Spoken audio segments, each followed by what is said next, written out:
Jake Miller had been working on Space Station Luna 7 for 3 years and nothing exciting had ever happened to him.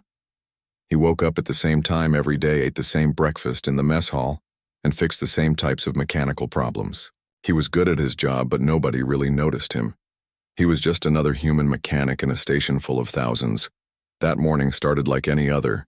Jake was eating his protein paste and synthetic coffee when the announcement came over the speakers. A ship from Celestria was docking in Bay 9.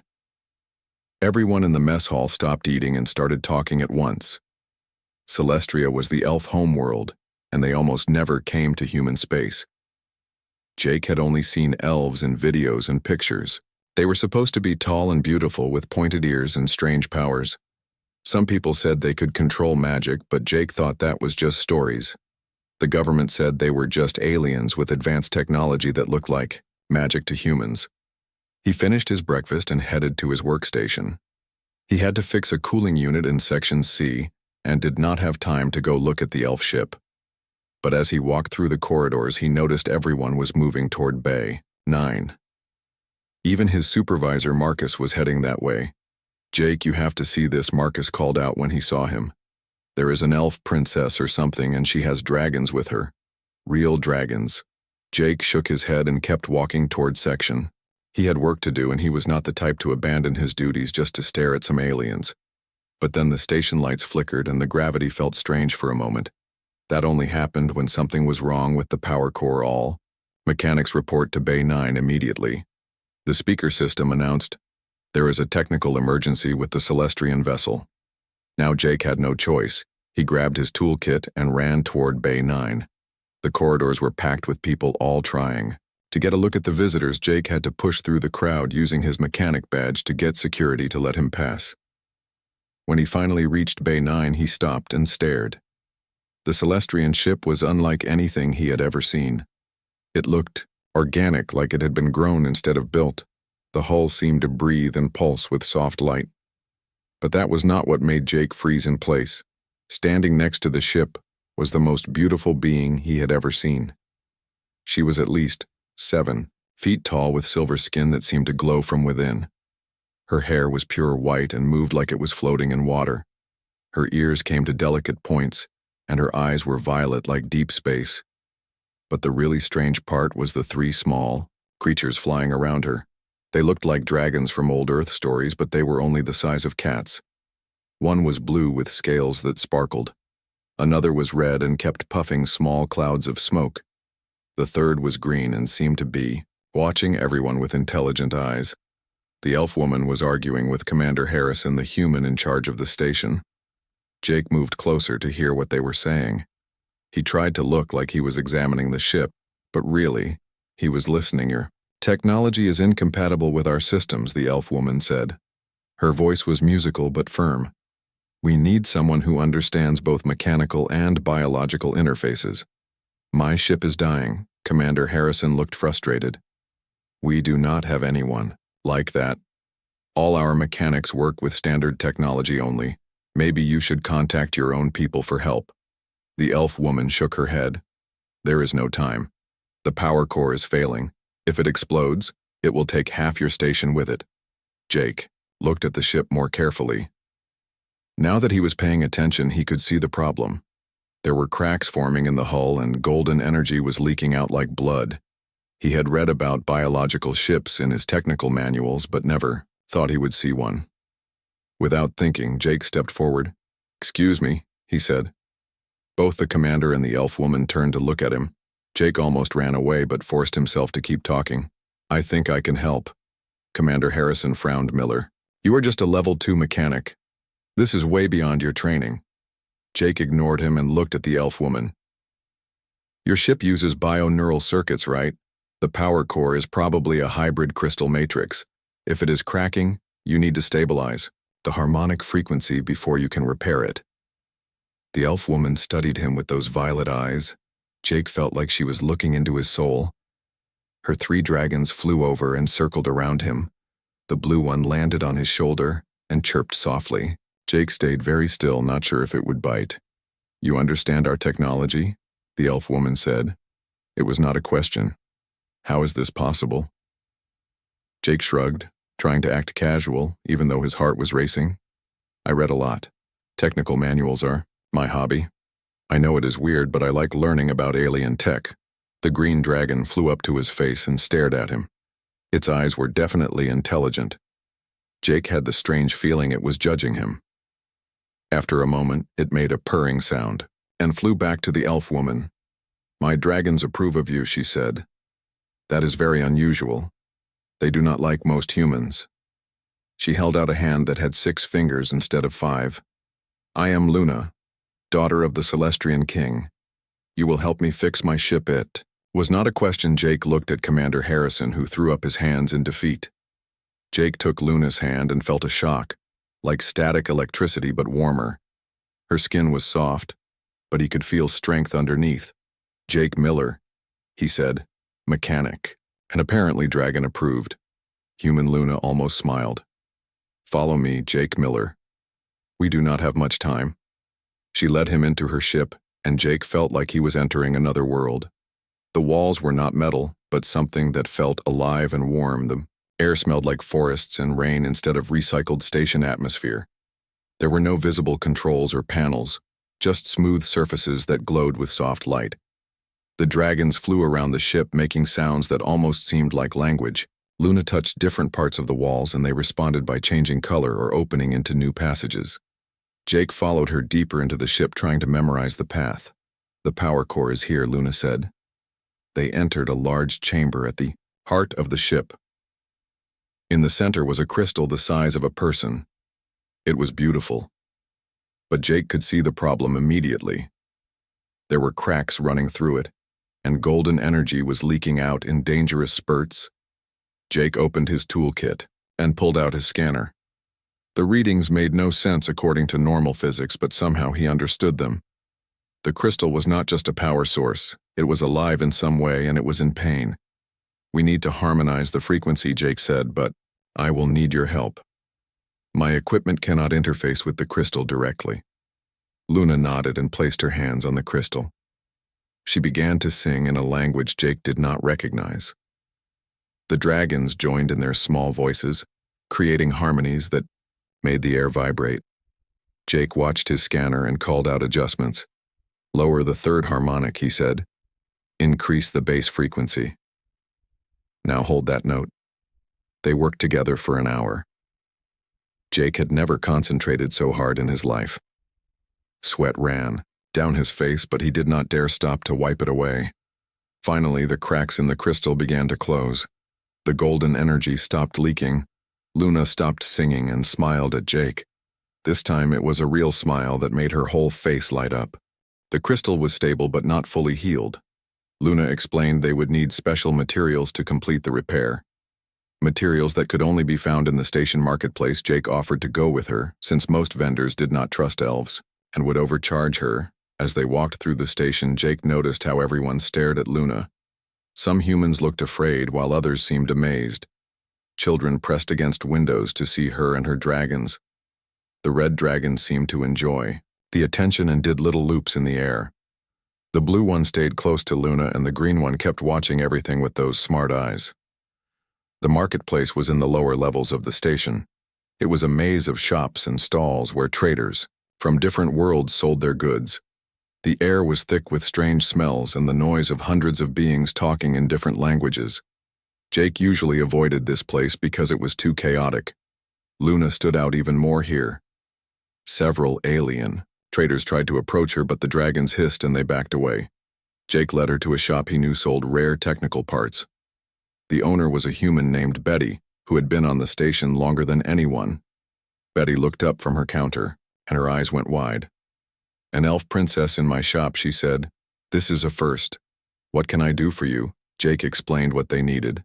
Betty listened and then shook her head. "That kind of biocrystal is illegal to sell to non-humans. Station regulations." Sorry. Luna reached into a pouch at her side and pulled out a small glowing stone. She placed it on the counter. "This is a memory stone from Celestria. It contains the complete history of my people. I will trade it for what we need." Betty picked up the stone and her eyes got even wider. "Do you know how valuable this is? I could buy a whole ship with this. It is worth nothing if my ship explodes and damages your station." Luna said. "Simply take it and give us what we need." Betty quickly gathered the materials they needed and handed them over. She kept staring at the memory stone like she could not believe it was real. As they left, Jake heard her calling someone on her communicator, telling them to come see what she had. Outside the shop, Luna looked tired. For the first time, Jake noticed dark circles under her eyes. The dragons landed on her shoulders and made soft, concerned sounds. She touched each of them gently. "You gave away something important," Jake said. Luna nodded. "My father will be angry, but I had no choice. That stone contained 1,000 years of our history. Now it will probably end up in some human museum or private collection." They started walking back to the ship, but suddenly alarms began screaming. Red lights flashed everywhere, and a voice on the speakers yelled that the station was under attack. Pirates had found them. Jake grabbed Luna's arm and pulled her into a maintenance tunnel. He knew these passages better than anyone. They could get back to Bay 9 without going through the main corridors, but as they ran, they heard explosions getting closer. "The pirates must have known about the elf ship," Luna said while they ran. "They want to capture me and my dragons. We are worth a fortune." On the black market, Jake felt anger rise in his chest. The idea of someone selling Luna and her dragons made him sick. They reached a junction in the tunnels, and Jake heard voices coming from the left. Pirates were already in the maintenance system. "This way," Jake whispered. He led Luna through a series of smaller passages that most people did not know about. They had to crawl in some places, and the dragons had to make themselves even smaller to fit. They emerged in a storage room near Bay 9. Through the door they could hear fighting. Security was trying to hold off the pirates, but it sounded like they were losing. Jake peeked out and saw bodies on the floor. Some were moving, but others were very still. Luna's ship was surrounded by pirates in black armor. They had attached devices to the hull that were sending electric shocks through it. The ship seemed to writhe in pain. Luna made a sound like a hurt animal. "My ship is dying," she said. "If they kill it, I will be trapped here forever." Jake looked around the storage room and found emergency supplies, including security weapons. He had never fired a weapon before, but he grabbed a pulse rifle anyway. He also found emergency shields that security used during riots. "I have a plan," Jake said, "but you have to trust me." Luna looked at him with those violet eyes. "I trust you, Jake Miller. You are different from other humans." Jake wanted to ask what she meant, but there was no time. He explained his plan quickly. Luna nodded and got ready. The dragons seemed to understand too. They grew slightly larger and their eyes began to glow. Jake activated the emergency shields and threw them out the door. The pirates started shooting at them, thinking someone was coming out. While they were distracted, Luna spoke a word in her language and the dragons flew out like missiles. The blue dragon breathed ice that froze 2 pirates solid. The red dragon breathed fire that melted their weapons. The green dragon did something with its mind that made 3 pirates fall to the ground holding their heads. Jake ran out firing the pulse rifle wildly. He had no idea how to aim properly, but the pirates ducked for cover anyway. Luna followed him, moving like a dancer between the shots. Her hands glowed with silver light, and any pirate she touched flew backward like they had been hit by lightning. They fought their way to the ship, but more pirates kept coming. Jake saw one aiming at Luna, and without thinking, he jumped in front of her. The shot hit his shoulder and pain exploded through his body. He fell to his knees. Luna caught him before he hit the ground. She pressed her hand to his wound and spoke strange words. The pain faded to a dull ache. Jake looked and saw the wound was closing, but there was something else happening. His skin where she touched him had thin lines of silver light spreading from the wound. "What did you do?" Jake asked. "I saved your life," Luna said. "But the healing has a price. You are changing. Jake Miller. You are becoming something between human and elf." Before Jake could respond, a new voice filled the bay. "Stop this at once." Everyone turned to look. A figure in flowing robes stood at the entrance to the bay. His presence was overwhelming, like standing in front of a star. Jake felt power radiating from him in waves. The pirates dropped their weapons and ran. The figure walked forward and pulled back his hood. He looked like Luna, but older and male. His violet eyes were cold as winter. His white hair moved like it was alive. The three dragons immediately flew to Luna and hid behind her. "Father," Luna whispered. The Elf King looked at his daughter, and then at Jake. His gaze lingered on Jake's shoulder, where the silver lines were still visible under his torn shirt. His expression was unreadable. "You gave a human your healing light," the king said to Luna. "That is forbidden by our oldest laws." Luna stood straighter. "Father, he saved my life. He was protecting me." The king walked closer, and Jake felt like he was being examined by something ancient and powerful. The king reached out and touched Jake's shoulder where the wound had been. Jake felt a shock of pure energy run through him. "Interesting," the king said. "This human is compatible with our energy. That should not be possible." "He is different," Luna said. "The dragons recognized it immediately. He understood our technology without training. He risked his life for me without knowing me." The king circled around, Jake studying him from all angles. Jake tried to stay still, but his legs were shaking. The silver lines on his shoulder were spreading slowly down his arm. They did not hurt, but he could feel them changing him at a cellular level. "The pirates will return with more forces." The king said, "We must leave immediately."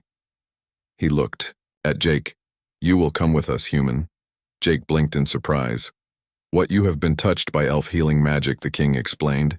"If you stay here, you will die as your body rejects the change. Or worse, you will transform into something neither human nor elf and go mad. You must come to Celestria, where we can monitor and guide your transformation."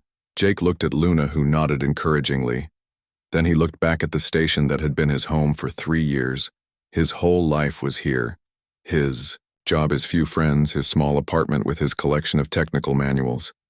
But he also looked at his arm where the silver lines were spreading. He could feel power building inside him, something new and strange. If he stayed, he would die. If he went, he would become something else entirely. "I will go," Jake said. The king smiled, and it was terrifying and beautiful at the same time. The journey to Celestria took 7 days through hyperspace. Jake spent most of that time in a special chamber in Luna's ship. The walls were lined with healing crystals that hummed constantly. The sound was supposed to help his body accept the changes, but it gave him a headache. Luna visited him every few hours to check on his progress. The silver lines had spread from his shoulder down his entire arm and were starting to creep across his chest. They looked like a tattoo made of starlight. When Luna was there, the pain was less somehow. Her presence made everything easier to bear. The dragons had become his constant companions. The blue one, who Luna called Frost, liked to curl up on his lap. The red one, called Ember, would fly around the room, doing tricks to make him laugh. The green one, called Sage, would sit and stare at him like it was reading his thoughts. On the 4th day, Jake woke up and could suddenly understand what the dragons were saying. It was not words exactly, but emotions and images that appeared in his mind. Frost was asking if he was cold. Ember wanted to play. Sage was concerned about his vital signs. "I can hear them," Jake told Luna when she came to visit. She smiled and sat next to him on the healing bed. "That means the transformation is progressing well. Soon you will be able to speak to them directly." Jake flexed his silver-lined arm and watched the light pulse under his skin. "What exactly am I becoming?" Luna was quiet for a moment, then said, "Something new. You are the first human to undergo this change. We do not know what you will become exactly, but Father thinks you might be a bridge between our peoples." Jake laughed nervously. "No pressure." Then Luna surprised him by taking his hand. Her touch sent warmth through his whole body, making the silver lines glow brighter. "You saved my life, Jake Miller. You jumped in front of a weapon for me. No one has ever done that for me before." Jake felt his face get hot. "Where I come from, we call that being stupid." "Not brave." Luna shook her head. "Bravery and stupidity often look the same. The difference is the reason behind the action. You did it to protect me. Not to show off. That makes it brave. The Elf King entered the chamber without warning. Jake tried to stand, but the king waved him back down. He studied Jake with those ancient eyes, then turned to Luna. "We will arrive at Celestria tomorrow," he said. "The Council of Elders wants to meet the human immediately. They are not happy about this situation." Luna stood and faced her father. "They cannot punish him. He did nothing wrong." The king sighed. "They are more interested in studying him than punishing him. A human who can bond with our magic is unprecedented. Some think he is a sign.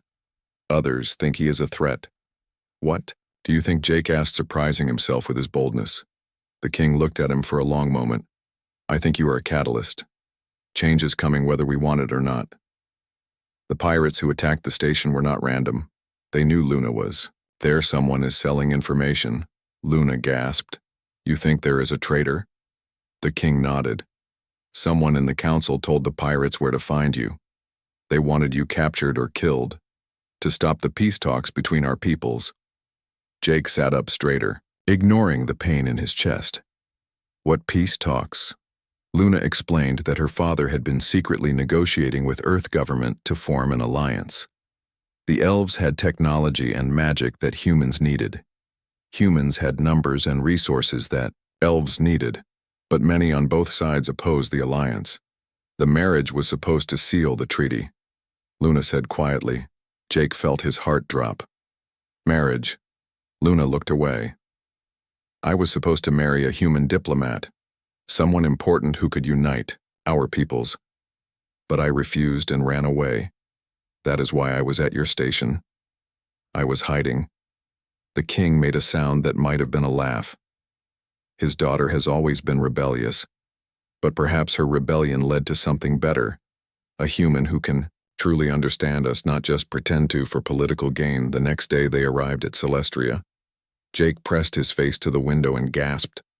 The planet was unlike anything he had ever imagined. It seemed to glow from within with swirling colors, like an opal. Cities floated in the clouds, connected by bridges of light. The forests were silver and gold instead of green. The ship landed in a crystal spire that reached above the clouds. Jake could barely walk now. The transformation was spreading, faster. His entire upper body was covered in silver lines, and he could feel his bones changing density. Luna and her father had to help him walk. The Council of Elders was waiting in a great hall that seemed to be carved from a single enormous gem. 12 ancient elves sat in chairs that floated above the ground. They all had the same violet eyes as Luna, but their hair was different colors of metallic shades. "So this is the human one," Elder said. Her voice was like wind chimes. "He does not look like much." Jake wanted to defend himself, but he could barely stand. The dragons flew around him protectively, making angry sounds at the elders. Another elder stood and walked around Jake. Her silver hair touched the ground. "He is further along than I expected. The transformation should have killed him by now. It is accelerating," the king said. "We need to complete the bonding ritual, or he will die." Several elders started talking at once in their musical language. Jake could not understand the words, but he could feel the emotions. They were afraid and angry. Some wanted to let him die. Others wanted to study him.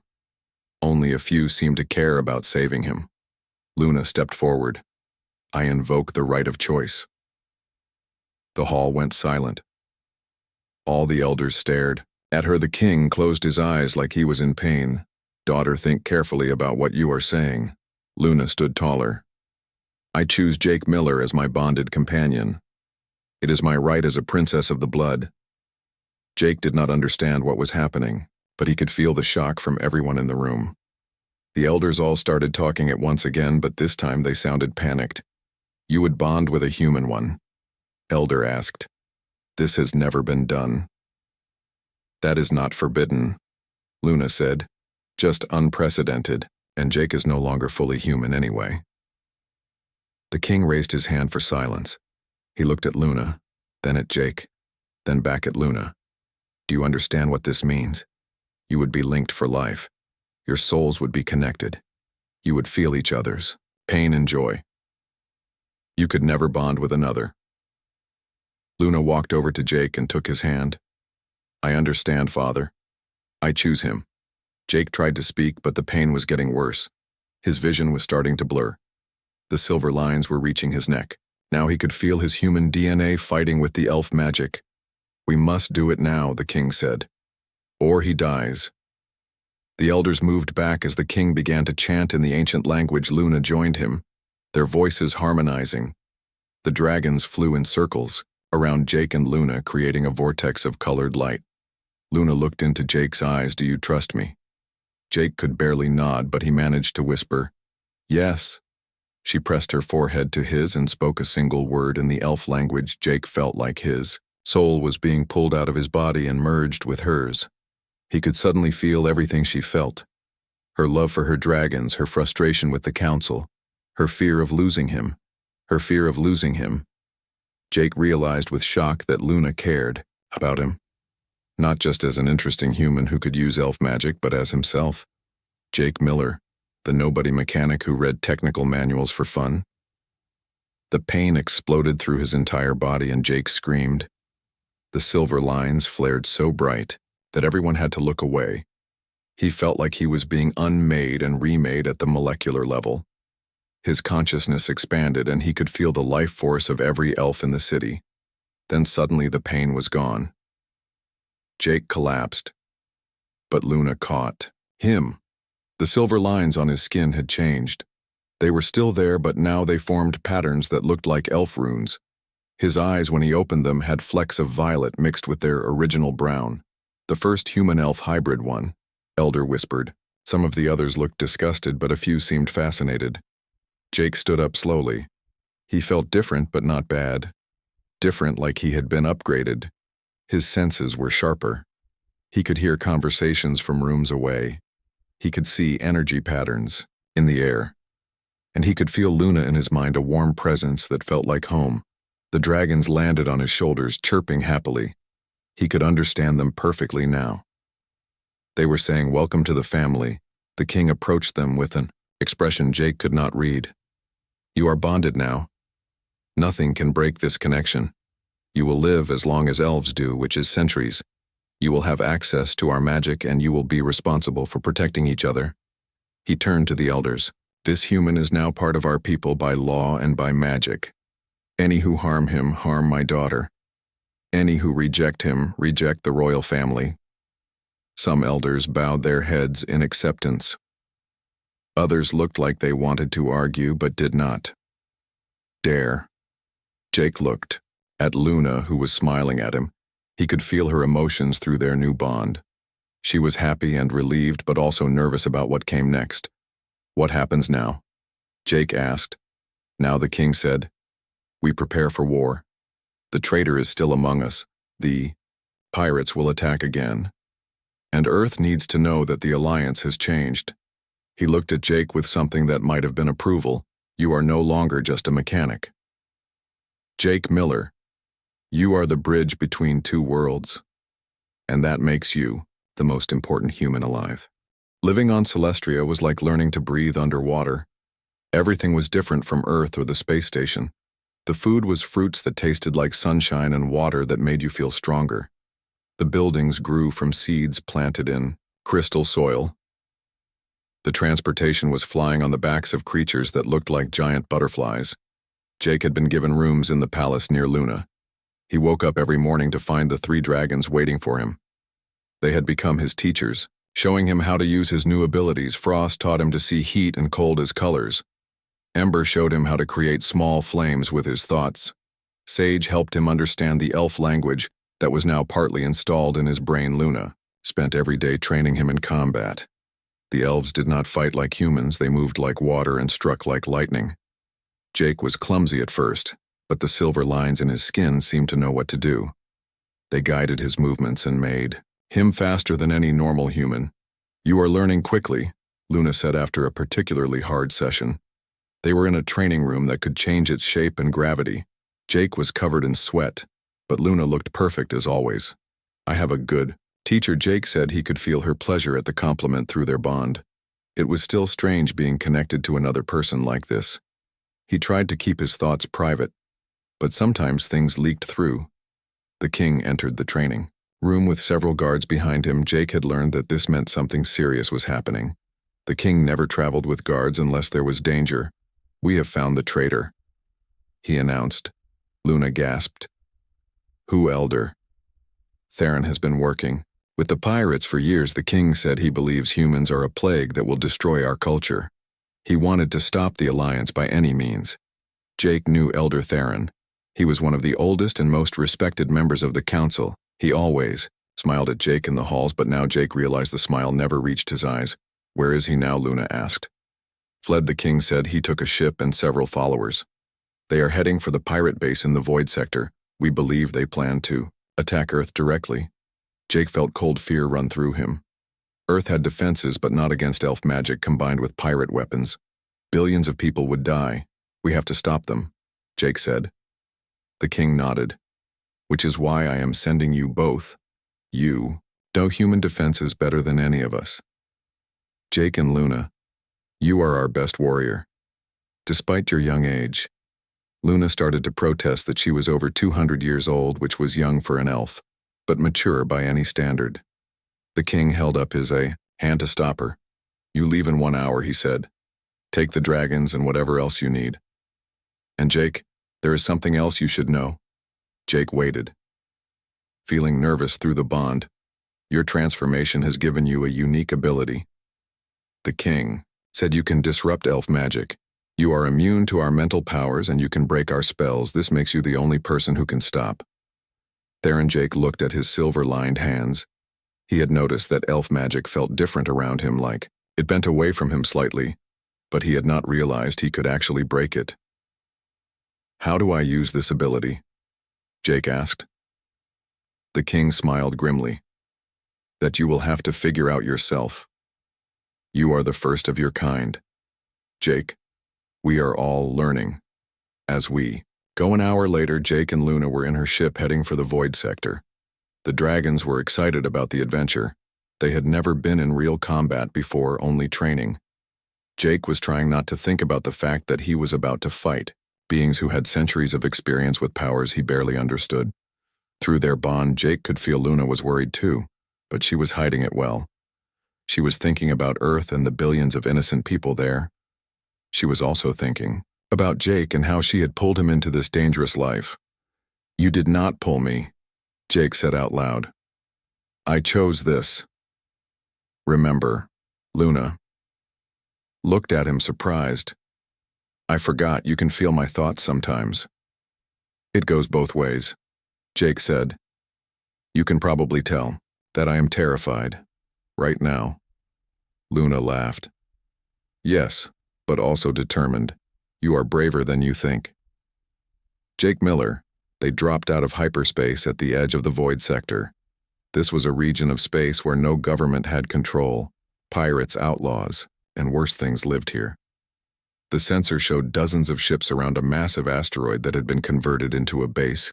"Theron is there," Luna said, pointing to a sleek elf ship docked at the asteroid. "But those pirate ships will attack us the moment we get close." Jake studied the situation, then had an idea. "What if we do not fight them? What if we sneak in?" Luna raised an eyebrow. "How?" Jake grinned and started working on the ship controls. "I am going to hide us behind a piece of space junk. There is a destroyed freighter drifting toward the base. We attach to it and ride it in." Luna watched him work, impressed. "You think like a human but move like an elf now." "It is a good combination." They attached their ship to the wreckage and powered down everything except life support. The dragons did not like being quiet, but they understood it was necessary. As they drifted closer to the base, Jake could see pirates moving around in spacesuits. They were attaching something to Theron's ship. "Those are weapons," Luna whispered, "nuclear missiles mixed with elf crystal technology. They could destroy entire cities." They waited until the wreckage drifted past the asteroid, then detached and flew into a docking port. Luna used her codes to override the airlock, and they slipped inside. The base was a maze of tunnels carved from rock. The air smelled like metal and unwashed bodies. The dragons scouted ahead, using their small size to go unnoticed. They reported back that Theron was in the command center with 20 followers and at least 50 pirates. Jake and Luna made their way through the tunnels, avoiding patrols. When they got close to the command center, Jake could hear Theron speaking. Earth must be cleansed. Theron was saying, the humans breed like insects. They will overrun the galaxy if we do not stop them. The crowd cheered and Jake felt sick. These people really believed humans were evil. They could not see that both species could help each other. Luna touched his arm and pointed to a ventilation shaft. They climbed inside and crawled until they were above the command center. Through the grate, Jake could see Theron standing at a control panel. He was entering coordinates.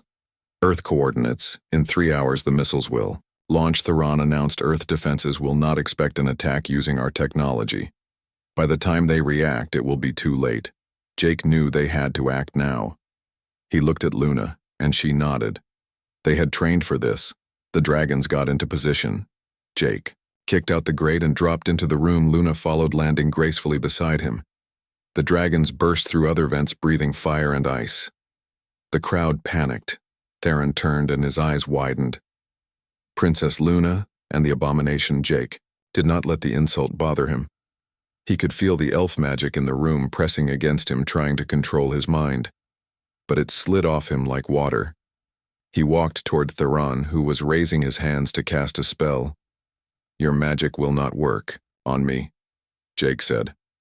Theron snarled and pulled out an energy blade. Then I will kill you the old way. The elder was fast, centuries of training making him deadly. But Jake was something new. He moved with human unpredictability and elf grace. The silver lines in his skin blazed with light as he dodged and struck. Luna was fighting 6 elves at once, moving like a dancer with death. The dragons were keeping the pirates busy, setting things on fire and freezing others solid. The command center was chaos. Theron managed to cut Jake's arm and purple blood dripped out. Jake realized his blood was no longer fully red. The transformation was complete. He was truly a hybrid now. You are an abomination, Theron said. You should not exist. Maybe not, Jake said.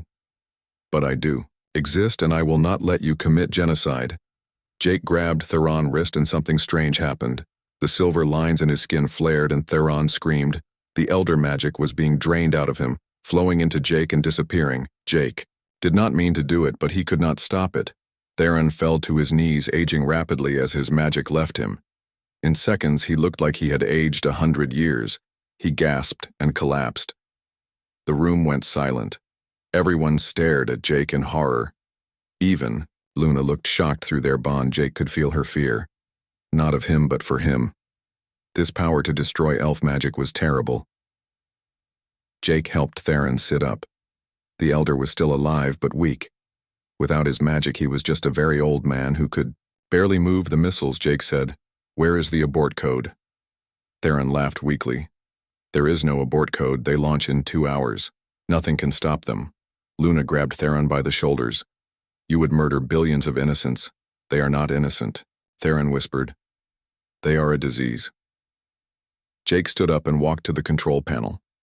He studied the systems, then started typing. His hybrid brain could understand both elf and human technology. He found the missile controls and began reprogramming them. What are you doing? Luna asked. Changing the target, Jake said. These missiles will still launch, but not at Earth. He entered new coordinates, then turned to face the room. The missiles would launch into the nearest star, destroying themselves. Everyone would live. The pirates started to run, but Luna guards had arrived. They arrested Theron and his followers. The elder looked at Jake with hatred as they dragged him away. You have doomed us all, he said. The humans will destroy everything. We are, Jake shook his head. No. We will grow together or we will fall apart, but we will not destroy each other, not while I live. The journey back to Celestria was quiet. Luna had not spoken much since Jake had drained Theron magic. Through their bond, he could feel her processing what had happened. She was not afraid of him, but she was afraid of what his power meant for their people. The dragons sensed the tension and tried to cheer them up. Frost kept making snowfall in the ship. Ember juggled small fireballs. Sage brought them food and made soft chirping sounds. But nothing helped the heavy feeling between Jake and Luna. When they arrived at Celestria, the king was waiting with the entire council. The news of what happened had already reached them. Some elders looked at Jake with fear, others with fascination, a few with disgust. "You drained an elder of his magic," the king said. "It was not a question." Jake nodded. "I did not mean to. It just happened when I touched him." The council started arguing in rapid elf language. Jake caught words like dangerous and weapon and unnatural. Luna stepped forward to defend him, but the king raised his hand for silence. "This ability changes everything," he said. "A being who can destroy elf magic could end our entire civilization." Father Luna said angrily. Jake saved Earth. He stopped a genocide. The king looked at his daughter with sad eyes. "Yes, but at what cost? Now both humans and elves will fear him. He is too powerful to exist peacefully." Jake felt his heart sink. Through the bond he felt, Luna anger spike. She grabbed his hand and faced the council. "Then I will share his exile," she declared. "Where he goes, I go. We are bonded. Remember." The king sighed. "Daughter, please think about this. I have thought about it." Luna said, "Jake is not a weapon or a monster. He is a person who was brave enough to save me when he was just a human. He gave up everything to come here and help us, and this is how we repay him." An elder stood up and Jake recognized her as Myra, one of the few who had been kind to him. She cleared her throat and the room went quiet. "Perhaps there is another way," she said. "The human government needs to know about the failed attack. They need to know that we stopped it. And they need to see that humans and elves can work together." She pointed at Jake and Luna. "You two are living proof that our species can unite. Why not send them as ambassadors?" The king considered this. It would be dangerous. Many humans fear us as much as we fear them. Jake finally spoke up. "I know humans better than any elf, and Luna knows elves better than any human. Together we might be able to build a real alliance. Not just a political treaty, but actual understanding." The council debated for hours. Jake and Luna waited outside, sitting in a garden with the dragons. The plants here sang quietly in harmonies that helped calm the mind. Luna leaned against Jake's shoulder, and he put his arm around her. Through their bond, they did not need words. They could feel each other, thoughts and emotions. Luna was thinking about the future, about what it would mean to live between two worlds. Jake was thinking about how much his life had changed in just a few weeks. Finally, the king came out to find them. The council had made their decision. "You will go to Earth as official ambassadors," he said. "But there are conditions. Jake must wear limiters to suppress his magic-draining ability unless his life is in danger. Luna must report to the council regularly, and you will have guards with you at all times."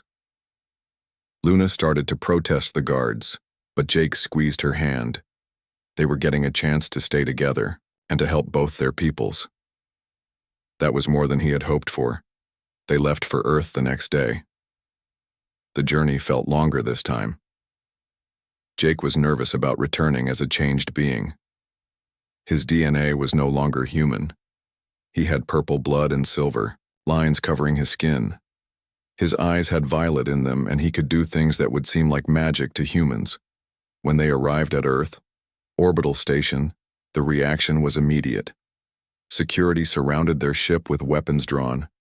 They had never seen an elf ship this close to Earth before. Jake had to talk for 20 minutes before they believed he was really human, or had been human. The Earth president herself came to meet them. She was an older woman with gray hair and sharp eyes. She looked at Jake's transformation with a mixture of wonder and worry. "Mr. Miller," she said, "I have read the reports, but seeing you in person is quite different." Jake stood tall, trying to look confident. "Madam President, I am still the same person who left Earth, just with some upgrades." The president almost smiled. "And Princess Luna, thank you for stopping the attack on our world." Luna bowed slightly. "It was the right thing to do. We cannot let fear destroy both our peoples. They were taken to the United Nations, building in New York City. Jake had never been to Earth's surface before. He had grown up on Mars colony and then worked on space stations. The blue sky and real sun felt strange but wonderful. The UN assembly was packed with representatives from every Earth nation and colony. When Jake and Luna walked in with the dragons, the room exploded in whispers and camera flashes. Jake spoke first, telling his story from the beginning. He explained how he had been just a mechanic who helped an elf princess. He told them about the transformation and the bonding. He described the fight with Theron and the stopped attack. Then Luna spoke about her people and their desire for peace. She explained that elves were not gods or angels, just a different species, with different abilities. She introduced the dragons, who did small demonstrations of their powers that made people gasp and applaud. For 3 days, they answered questions. Some people were suspicious and hostile. Others were excited and curious. Many were simply confused about what Jake had become. On the 4th day, something unexpected happened. A group of human supremacists attacked the UN building. They had weapons designed to kill elves, weapons that should not exist yet. Someone had been selling them Earth technology, just like someone had sold the pirates information about Luna. The attackers burst into the assembly screaming about keeping Earth pure. Jake and Luna guards moved to protect them, but the weapons cut through their shields. Luna was hit in the shoulder and Jake felt her pain through their bond like his own flesh was burning. The limiters on Jake's wrists were supposed to suppress his power, but they shattered as his emotion spiked. The silver lines on his skin blazed like stars, and he stood between Luna and the attackers. The lead attacker fired at him, but Jake caught the energy blast with his bare hand. It dissolved into nothing. He walked forward, and each shot fired at him simply disappeared when it touched his skin. "You want to see what a human-elf hybrid can do?" Jake said, his voice carrying across the silent assembly. "Fine." He raised his hand, and all the weapons in the room turned to dust. The metal simply fell apart at the molecular level. The attackers tried to run, but Jake gestured, and they froze in place, held by invisible force. But instead of hurting them, Jake did something else. He touched each attacker on the forehead and they gasped. Their eyes went wide, and tears started flowing. Jake was sharing his memories with them, showing them Luna kindness, showing them the dragon's playfulness, showing them that elves were people with families and fears and dreams. When he was done, the attackers fell to their knees. One of them looked up at Jake with wonder and horror. "What are you?" he whispered. Jake helped Luna stand her wound, already healing thanks to their bond. He looked at the assembly, at the cameras broadcasting to billions of humans across Earth and beyond. "I am the future," he said. I am proof that humans and elves can be more together than apart. I am not better than human or better than elf. I am different. And different is not something to fear." The lead attacker stood up slowly. He looked at Luna with new eyes, then back at Jake. "I was wrong," he said to the assembly. "They are not our enemies. I saw it in his memories. They are just people trying to survive like us." The assembly erupted in discussion, but Jake was focused on Luna. Through their bond, he could feel her pride and love. She touched his face gently. "You did it," she said. "You showed them we can coexist." Jake shook his head. "We did it together." The dragons landed on their shoulders, chirping happily. Frost made it snow in the assembly hall. Ember created tiny fireworks. Sage projected feelings of peace and calm into everyone's minds. The Earth president stood up and the room went quiet. "I propose a new alliance," she said, "not between Earth and Celestria, but between all sentient species. We have seen today that we can be more than the sum of our parts. We can evolve together." The vote was not unanimous, but it passed. Jake and Luna became the first ambassadors of the Combined Worlds Alliance. They would spend half their time on Earth and half on Celestria. They would help other humans who wanted to undergo the transformation, though few would be as complete as Jake years later. Jake stood on a platform overlooking a city that was neither human nor elf, but something new. Buildings that were grown and built technology. That was magic and science streets where humans and elves walked together, where dragon played with human children. Luna stood beside him, their bond stronger than ever. The 3 dragons, now fully grown, flew overhead, keeping watch. They had children of their own, now tiny dragons that could barely fly. "Do you regret it?" Luna asked. "Do you regret giving up your simple life as a mechanic?" Jake thought about it. He could have stayed on that station, fixing cooling units and reading technical manuals. He would have been safe and boring and alone. "Never," Jake said. "When you told me to be brave, I grabbed onto that courage and never let go. It changed everything." Luna smiled and kissed him. The silver lines on his skin glowed in response, and several passing humans and elves smiled at them. They had become a symbol of unity.